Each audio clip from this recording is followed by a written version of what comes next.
Olá pessoal, bom dia, boa tarde, boa noite.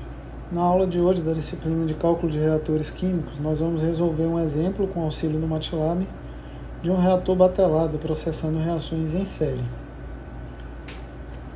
Nosso exemplo: a reação em fase líquida, que ocorre em série e é realizada em um reator batelado exotérmico, ela tem uma equação que representa ela, e essa equação é dada por esse esquema aí abaixo. A com constante cinética K1 forma B e esse B com constante cinética K2 forma C, um exemplo típico de uma reação em série. As constantes de reação são K1 igual a 0,4 minutos a menos 1 e K2 igual a 0,2 minutos a menos 1. Nessa reação, A se decompõe em um produto, que é o B, que é o produto desejado para essa reação específica, e o C é um produto indesejado. A alimentação do reator é composta puramente pelo reagente A e a alimentação tem aí uma vazão volumétrica de 50 litros por minuto. As concentrações iniciais dos compostos A, B e C são 5 mols por litro componente A, e B e C são 0. Com base nesses dados, a questão pede que a gente determine aí o valor da máxima concentração do reagente B e o tempo no qual essa concentração é obtida no reator. Então, o esquema reacional desse sistema é muito simples. A gente tem um reator batelado clássico com alimentação composta unicamente pelo reagente A, a temperatura do reator é constante e ao longo do tempo vão se formando os componentes B e C. Vamos à resolução. Primeira coisa para resolver esse tipo de problema é obter as equações correspondentes aí ao balanço de massa de cada um dos componentes. Tá? Temos 3 componentes, então teremos 3 equações que representam o balanço de massa desse sistema. As equações diferenciais correlacionam a concentração com o tempo.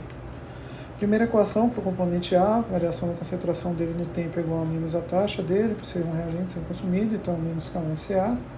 O componente B é formado a partir do componente A, por isso ali a taxa positiva, e consumido ali para produzir o C, tá? Por isso que no K2 a gente tem um sinal negativo. O componente C tem como produção aí a única reação que dá ali, vem originada do componente B. Com condições de contorno para tempo igual a 0, a gente tem as concentrações iniciais aí de cada um dos componentes que são dadas no problema. Passando a resolução em MATLAB, vamos caracterizar a nossa função, que eu estou chamando de batelado em série, é uma função de T e Y, onde T é tempo e Y é a composição do sistema. Estou ali fazendo a inclusão das constantes cinéticas, com os valores que serão incluídos ali posteriormente. Temos a definição das variáveis, quem é cada um. DY1 seria a concentração de A, o DY2 a concentração de B e o DY3 a concentração de C. Caracterizo aí as minhas equações diferenciais conforme eu acabei de obter ali no tempo anterior. Estou aqui chamando elas novamente para que vocês acompanhem a inclusão delas em linguagem MATLAB aí dentro do arquivo. Após incluídas as 3 equações e as constantes cinéticas, a gente faz a definição dos vetores ali, para vetorizar a nossa resposta. Está ali incluído já, e com isso a parte da função está pronta, tá? Vamos passar para a resolução. A resolução a gente vai trabalhar ali com o mesmo comando que a gente já trabalhou em outros exemplos aqui da disciplina, que é o comando OD45, para resolver o nosso problema pelo método de Runge-Kutta de ordem 4ª ou 5ª, de ordem superior. E eu vou trabalhar o meu sistema em um intervalo de tempo aí que vai de 0 a 20 minutos, tá? Esse tempo eu escolhi aleatoriamente. Vou trabalhar ali, claro, com as mesmas concentrações iniciais que ele me deu de alimentação. Então, resolvendo, tá ali meu vetor resposta. A gente tem aí a geração do gráfico, Vocês já estão habituados com esse tipo de interface. Tivemos o gráfico ali.